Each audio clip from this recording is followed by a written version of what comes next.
There are 4 phases of your cycle. If you don't have your pull-ups yet, you really want to pay attention to what I am going to do next. Hey everyone, it's LP Marie here, better known Is It Moving? As La Promise or Promise, and welcome or hopefully welcome back to my YouTube channel. In today's video, I am going to be sharing how I stay active when I'm on my cycle. Shopping for girly products. When Mother Nature comes to wreak havoc. And let's be real, there are definitely times where I want to curl up and do nothing. And usually if I'm feeling that way, I will honor how I'm feeling and I'll stay at home and just relax. But for me, being active actually helps me with my cramps. So if I can manage, I like to get a little workout in. With that being said, if you're ever on your cycle and you don't feel like doing anything, know that you're not alone. But if you know you're supposed to be working out and you have some energy to give, get up and get active. Before we head out to the gym, I am about to make a warm glass of lemon water, and we're going to chat a little bit about what I've learned from working out on my cycle. So get comfortable and I'll be back in a second. Perfect temperature. We're going to have a little bit of an educational moment. And this is probably nothing that you guys don't already know, but we're going to talk about it anyway. There are 4 phases of your cycle: menstrual, follicular, ovulation, and luteal.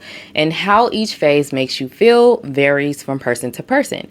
For me personally, I know that the first few days before, the start of, and the luteal phase is when I have the least amount of energy.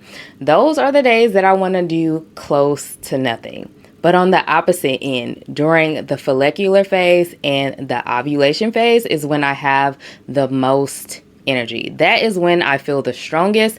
And why is because during those times your testosterone and your estrogen are heightened, making you feel stronger and increasing your motivation.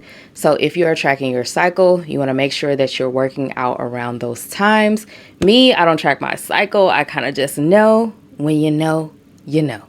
All right, everyone, so we made it to the gym and we are about to get our workout in. So today is back and biceps, and we're going to start off with pull-ups because pull-ups are the most taxing compound movement, which just means they take the most energy out of me. And it's not like I'm that great at them anyway, so that is what we're going to start with. Like I always suggest, make sure that you do a little warm-up. I like to start by warming up my arms, and then of course I'm going to warm up my full body. So let's go.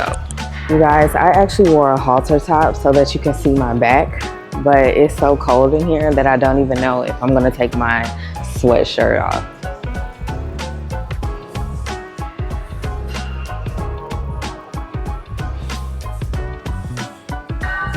Some arm circles, nice and controlled.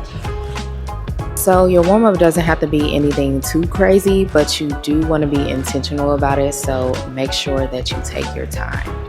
So like I mentioned before, I like to start off with pull-ups because they are the most taxing on my body, and for me they are the most challenging.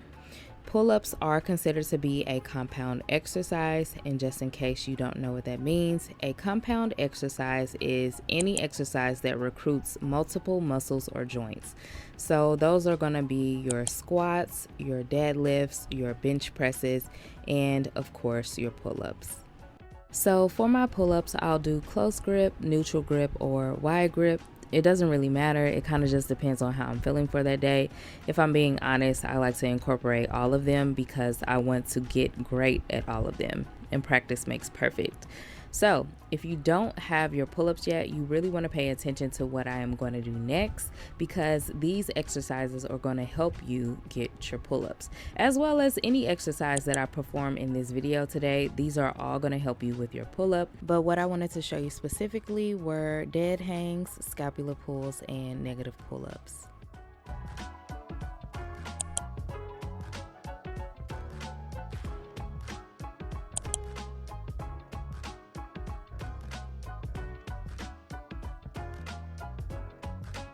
Now we have lat pull downs, and keep in mind, I would normally try to go as heavy as possible on these, but because I am on my cycle and I'm feeling a little bit weaker, I am going to focus on the amount of reps that I can do. So I'm going to do a lighter weight, which is about 100, and I'm going to do about 12 to 15 reps, and I'm going to focus on time under tension. So if you're going to use the wide bar, you'll notice that it's these little divots in the bar. I like to put my pointer finger on the outside of those.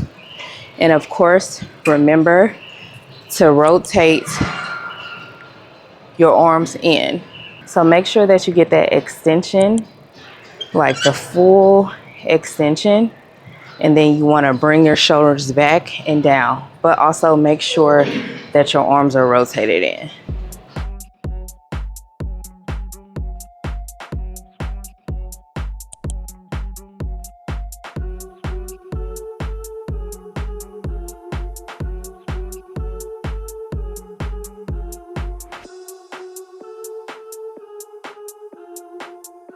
Up next, we have our barbell bent over rows.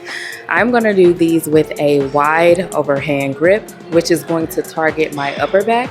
If I were to do more of a narrow grip, it's going to target my middle back. And of course, you'll be targeting other muscles as well. Like if you were to do the narrow grip bent over row, you'll also be recruiting your biceps. So it just depends on what you're going for. Like I said, I'm doing wide grip because I want more of that tapered V look. So that is what I'm aiming for. I am going to choose a lighter weight, which for me will be 40 today. And again, remember, high reps, low weight.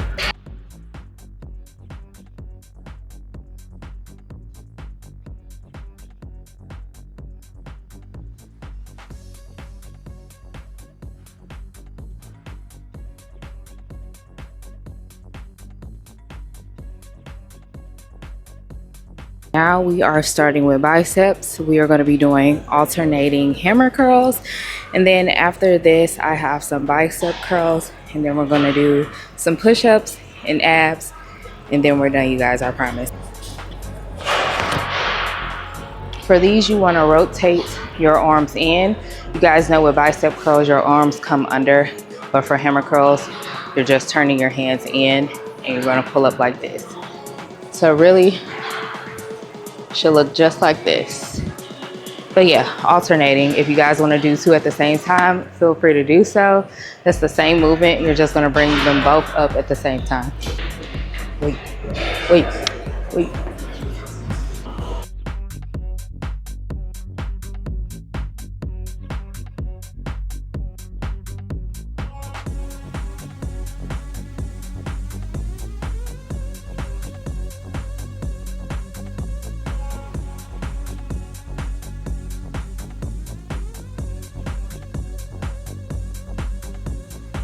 For our bicep curls, I am going to be using what's over here. I'm going to be using a 30-pound bar. And you guys will notice that I like to do these slow and controlled so that I am not using my body's momentum to get the bar up. It's okay every now and then, especially if you're really trying to get those reps out. But for me, I want to move as little as possible.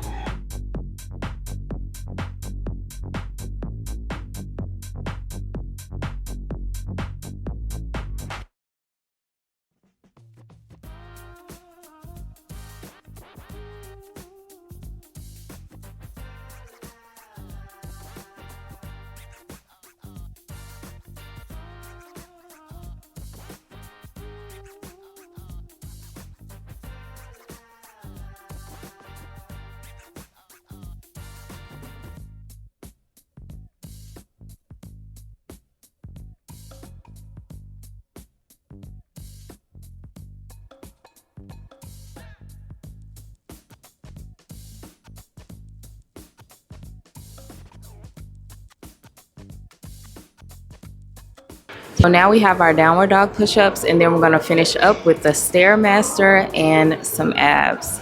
Nice and easy, nothing too crazy, you guys. This is how I like to work out when I am feeling my weakest.